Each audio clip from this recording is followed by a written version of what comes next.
ሰላም ጤና ይስጥልን የተወደዳችሁ የጎህ ቴሌቪዥን አድማጭ ተመልካቾቻችን እንደምን ቆያችሁን ከሀገር ውስጥና ከባህር ማዶ የመራረጥናቸውን ዜናዎች ይዘንላችሁ ቀርበናል ለቻናላችን አዲስ ከሆናችሁ ቻናላችንን ላይክ ሼር ሰብስክራይብ በማድረግ አብራችሁን ቆዩ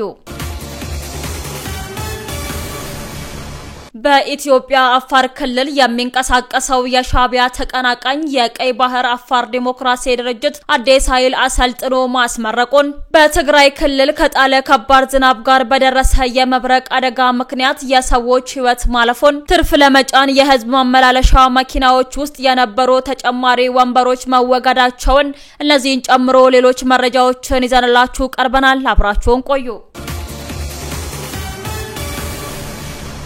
በኢትዮጵያ አፋር ክልል የሚንቀሳቀሰው የሻቢያ ተቀናቃኝ የቀይ ባህር አፋር ዲሞክራሲ ድርጅት አዲስ ኃይል አሰልጥኖ ማስመረቁን ይፋ አድርጓል። ሻቢያ ለሞጋት የተደራጀው ኃይል መመረቁ የተሰማው ጌታቸው ረዳና አምባሳደር ሬድዋን በቡሬ ግንባር በተገኙበት ወቅት ነው። ከፍተኛ ባለስልጣናትና ጀነራሎቹ በቡሬ ግንባር ቅንጅት ባደረጉበት አጋጣሚ የቀይ ባህር አፋር ድርጅት ወታደራዊ አዛዥ ስለ አዲሱ ጦራቸው ስምሬት መግለጫ አውጥተዋል።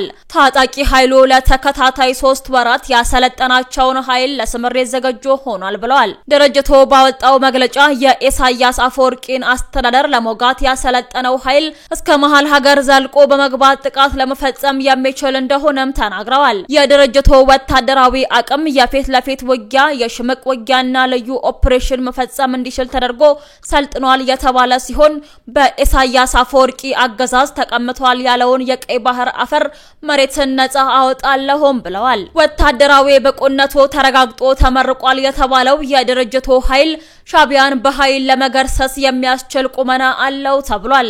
ድርጅቱ በጀመረው የትጥቅ ትግል የቀይ ባህር አፋር ህዝብ ላይ መብት ለማስጠበቅና ሙሉ በሙሉ የራስን ዕድል በራስ የመወሰን መብት ለማረጋገጥ ቁርጠኛ መሆኑንም ገልጿል። የድርጅቱ የራስን በራስ የመወሰን ትግል አስፈላጊ ከሆነ እስከ መገንጠል ያዘልቃል የተባለ ሲሆን ከኢትዮጵያ አፋር ወንድም ህዝብ ጋርም እተባበራለሁ ብሏል። የኢትዮጵያ አፋር ህዝብና መንግስት የቀይ ባህር አፈርን ህዝብ ከመፈናቀልና ብሔር ተኮር ጥቃትን ለመከላከል ድጋፍ አድርጓል ያለም ሲሆን የአፋር ክልል መንግስትና ህዝብ አድርጎኛል ያለው ድጋፍ በይፋ አመስግኗል። ወደፊትም በትብብር መስራቱን እንደሚቀጥል ጠቅሟል። የድርጅቱ ሊቀመንበር ኢብራሂም ሃሩን ቀጣዩ ምዕራፍ የድርጅቱን የባህር ኃይል ማቋቋም ነው ብለዋል። ድርጅቱ አሁን ባለው የፖለቲካና ወታደራዊ መስፈርቶች መሰረት የሰለጠነና የታጠቀ የባህር ኃይል ለማቋቋም እየሰራ መሆኑን አረጋግጠዋል። ሊቀመንበሩ ለመገልበጥ የሚታገሉትን ሻቢያን ከቀይ ባህር አፋር አልፎ ለጎረቤት ሀገራትም ጠንቅ ነው ሲሉ ከሰውታል። ኢብራሂም የኢሳያስ አስተዳደር ለኤርትራ ህዝብ ብቻ ሳይሆን ለጎረቤት መንግስታት ለቀይ ባህርና በአፍሪካ ቀንድ ስጋት ሆኗል ሲሉም ነው ያወነጀሉት። የጎረቤት ሀገራትና የዓለም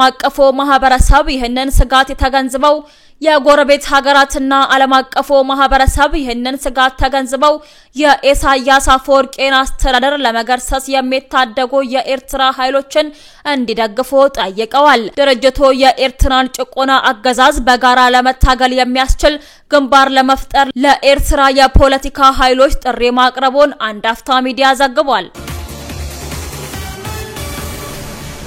5 የትግራይ ከፍተኛ የጦር አዛዦች 500 ካሬ ሜትር ቦታ ተሰጥቷቸዋል ተብሎ የተሰራጨው ደብዳቤ ውሸት መሆኑን የትግራይ ክልል ምክትል ጊዜያዊ አስተዳደር አቶ አማኑኤል አሰፋ ተናግረዋል። በሌተናል ጀነራል ታደሰ ተፈርሟል የተባለው የሰነድ ለ5 ከፍተኛ የትግራይ ጦር አዛዦች ማለትም ሌተናል ጀነራል ፍስሐ ኪዳኑ ወይም ፍስሐ ማንጆስ፣ ሜጀር ጀነራል ዮሐንስ ወልደ ጊዮርጊስ ወይም ጆን መንዲድ፣ ብርጋዴር ጀነራል ኃይለ ሥላሴ ግርማይ ወይም ወዲ እምብርሳይ፣ ብርጋዴር ጀነራል ኃይለ ምግበይና ሜጀር ጀነራል ማሾ በየነ እያንዳንዳቸው 500 ካሬ ሜትር ቦታ እንደተሰጣቸውና በተጨማሪም 200 ካሬ ሜትር ቦታ ለትግራይ ሰራዊት መካከለኛ አመራርና 140 ካሬ ሜትር ለታችኛው አመራር በሚል የተሰራጨ ሲሆን የትግራይ ክልል ምክትል አስተዳዳሪ አቶ አማኑኤል አሰፋ እንዲሁም የትግራይ ክልል ሰላምና ጸጥታ ቢሮ በማህበራዊ ሚዲያ የተሰራጨውን ደብዳቤ ነጭ ውሸት ነው ሲሉ ማስተባብለዋል። በትግራይ ክልል በሰሜናዊ ምዕራብ ዞን በሚገኘው ዛና ወረዳ ከጣለ ከባድ ዝናብ ጋር በደረሰ የመብረቅ አደጋ ምክንያት 4 ሰዎች ህይወታቸው እንዳለፈ ተገለጸ።